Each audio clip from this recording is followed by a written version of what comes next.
I've said before how strange it is you do a particular camera which you've never done before and then a similar model comes along very quickly. And that is what has happened with today's camera. I am looking at the Yashica FSD. I looked at a very similar Yashica a few weeks ago. Now, the FD is a camera which came out in 1980, and it was at the time Yashica and Quartz were basically the same company. Quartz were making, well, Yashica had bought the rights to use the Quartz name and were coming out with some really high quality cameras based on their Yashica cameras. And the Quartz 139 is supposed to be the older sister or brother to this camera, the Yashica FSD. The FS3 was a manual camera, and this is building on that. The one I looked at the other week, which I think was something like a FS3 or 9 or something similar, had a program mode. This doesn't have a program mode, but it does have some really nice features. I'm going to start off with the negative feature. One of the problems with these cameras are famous for the bodies either getting sticky, or as you can see in this example, the body has basically, the covering has gone all strange and fluffy in this case.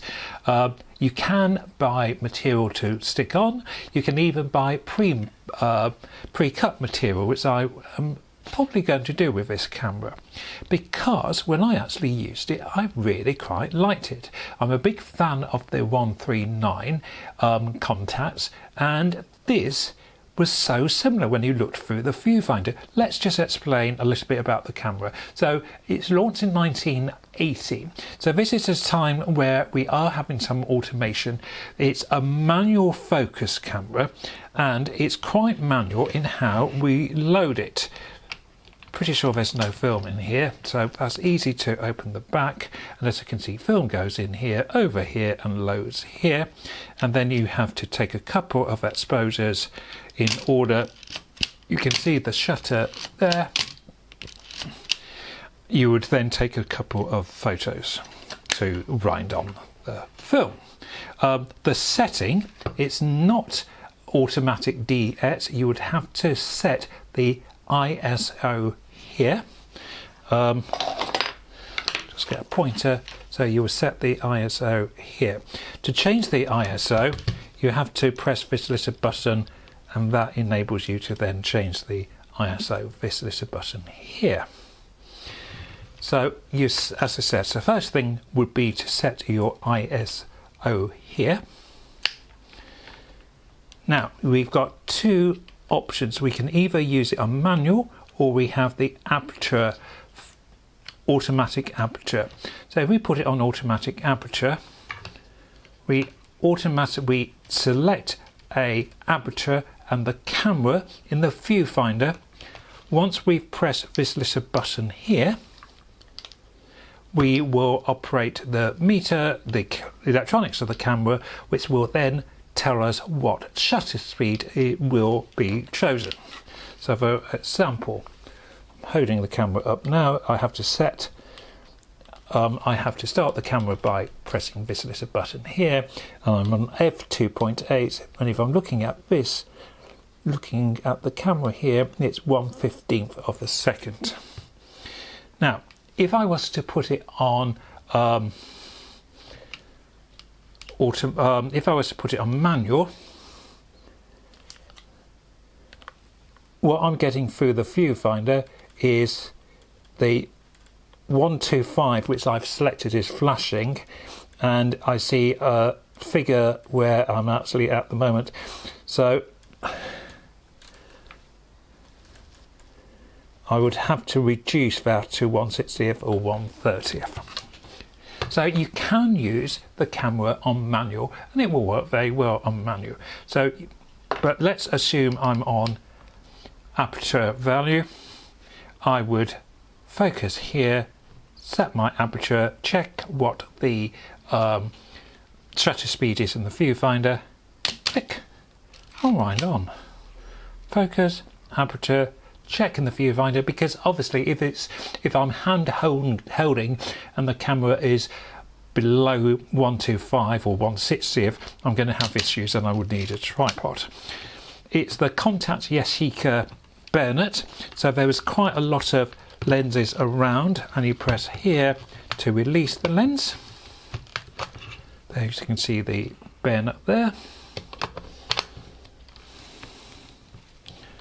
Clicks back on. This actual camera I've bought with a power rind, which is quite useful, but you have to remember to switch the power rind on.